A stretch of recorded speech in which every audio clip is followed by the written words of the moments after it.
আসসালামু আলাইকুম, ফাতেমাস কিচেনে সবাইকে ওয়েলকাম করছি। আজকে আমি দেখাবো খুবই স্বাস্থ্যসম্মত উপায়ে রমজানে ইফতারের সময় ফাস্টফুড জাতীয় খাবারের সাথে যে গার্লিক সসটা আমরা ব্যবহার করে থাকি সেটা বাসায় সহজ উপায়ে কতটা স্বাস্থ্যসম্মত তৈরি করা যায় সেটাই তৈরি করে দেখাবো। আশা করি ভিডিওটি লাইক দিয়ে পুরোটি দেখে নেবেন। তো এখানে আমি প্রথমে নিয়েছি দুটি ডিমের সাদা অংশ।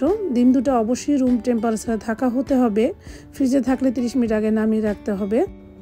এরপরে আমি নিয়েছি 2 টেবিল চামচ লেবুর রস, 4-5 কোয়া ইন্ডিয়ান রসুন, যদি দেশি রসুন হয় তাহলে 2টা নিলেই হবে। এরপর নিয়েছি স্বাদ মতো চিনি এবং স্বাদ মতো লবণ। নিয়েছি 1 কাপের চেয়ে একটু বেশি সয়াবিন তেল, তবে পুরোটা আমার লাগবে না, চাইলে আপনারা এখানে অলিভ অয়েলও নিতে পারেন। এরপর এক এক করে একটি ব্লেন্ডার ঝাড়ে আমি সব কিছু দিয়ে দিচ্ছি, দেখেই বুঝতে পেরেছেন। এরপর আমি 1 টেবিল চামচ লেবুর রস দিয়ে সবগুলো উপকরণ 30 সেকেন্ডের জন্য ব্লেন্ড করে নিব। একদম ভিন্ন স্বাদের ভিন্নভাবে আমি আজকের গার্লিক সসটি তৈরি করে দেখাবো। তো আমার গার্লিক সসের আরও রেসিপি আমার ভিডিওতে দেওয়া আছে, তবে সেটার সাথে এটার কোনো মিল নেই। তো এরপরে আমি বাকি লেবুর রস এবং ওই যে ডিমের সাদা অংশটুকু দিয়ে 1 মিনিটের মতো ব্লেন্ড করে নিব। তো ব্লেন্ড করার সময় অবশ্যই খেয়াল রাখতে হবে যেন ব্লেন্ডারটা গরম না হয়ে যায়, তাহলে কিন্তু গার্লিক সসটা ফেটে যাবে, যেহেতু ডিম দিয়েছি। এরপর আমি আরও 2 টেবিল চামচ তেল দিয়ে আমি আবারও 1 মিনিটের মতো ব্লেন্ড করে নিচ্ছি। এরপর এখানে আমি দিয়ে দিচ্ছি 1 টেবিল চামচ গুঁড়া দুধ। তো গুঁড়া দুধটা আপনারা চাইলে স্কিপ করে যেতে পারেন। এভাবে গুঁড়া দুধ দিয়ে গার্লিক সসটা আমি তৈরি করলে আমার বাচ্চারা বেশি পছন্দ করে, তাই আমি এভাবেই তৈরি করি। তো এরপরে আমি আবারও 1 মিনিটের মতো ব্লেন্ড করে এখানে আমি দিয়ে দিব আবারও 2 টেবিল চামচ তেলটা একসাথে দিতে যাবেন না, তাহলে কিন্তু গার্লিক সসটা জমবে না। এভাবে ধীরে ধীরে আমি 4-5 বার করে তেলটা দিয়ে দিয়েছি। তো দিয়ে আমি এভাবে আবার ব্লেন্ড করি। এভাবে ব্লেন্ড করে এখন আমি দেখে নিব যে আমার গার্লিক সসটা কতটা পারফেক্ট হয়েছে। তো আলহামদুলিল্লাহ দেখতে পাচ্ছেন একদম পারফেক্টলি হয়েছে। তো আমার কাছে মনে হয় একটু পাতলা হলে ভালো হবে।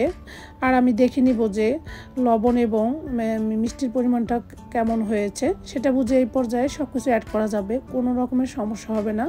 তো আমার কাছে মনে হয়েছে যে চিনির পরিমাণটা কম, তাই এখানে আমি আরও 1 চা চামচ চিনি দিয়ে দিয়েছি এবং এখন আমি একটু নেড়েচেড়ে দিচ্ছি। এবং আমার কাছে মনে হচ্ছে যে সসটা একটু ঘনত্ব হয়েছে, তো আমি একটু পাতলা করবো। এই জন্য আগে থেকে জাল করে রাখা লিকুইড দুধ আমি ঠান্ডা করে নিয়েছি, সেখান থেকে 1 টেবিল চামচ দিয়ে আমি আবারও ব্লেন্ড করে নিব।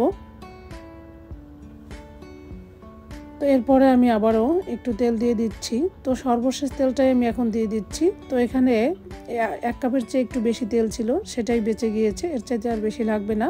তো এরপরে আমি আবারও ঢাকনা দিয়ে ঢেকে একদম স্মুথভাবে ব্লেন্ড করে নিয়েছি। তো আলহামদুলিল্লাহ দেখতে পাচ্ছেন আমার গার্লিক সসটা কিন্তু একদম রেডি। তো স্বাস্থ্যসম্মত উপায়ে বাসায় যদি এত সুন্দর গার্লিক সস তৈরি করা যায়, তাহলে আর বাজার থেকে চড়া দাম দিয়ে অস্বাস্থ্যকর পরিবেশের গার্লিক সস কিনে এনে খাবো কেন। তো এই তো আমি এখন সার্ভ করে নিচ্ছি, দেখতে পাচ্ছেন কতটা পারফেক্ট এবং স্মুথলি আমার গার্লিক সসটা হয়েছে। তো আশা করি আমার আজকের গার্লিক সসের এই রেসিপিটি আপনাদের অনেক বেশি ভালো লেগেছে। তো একবার হলো বাসায় ট্রাই করে দেখবেন, এটা কিন্তু খেতে একদম ইউনিক এবং অনেক বেশি লোভনীয়। তো এই গার্লিক সসটা তৈরি করে 1 সপ্তাহ নর্মাল ফ্রিজে রেখে খাওয়া যাবে।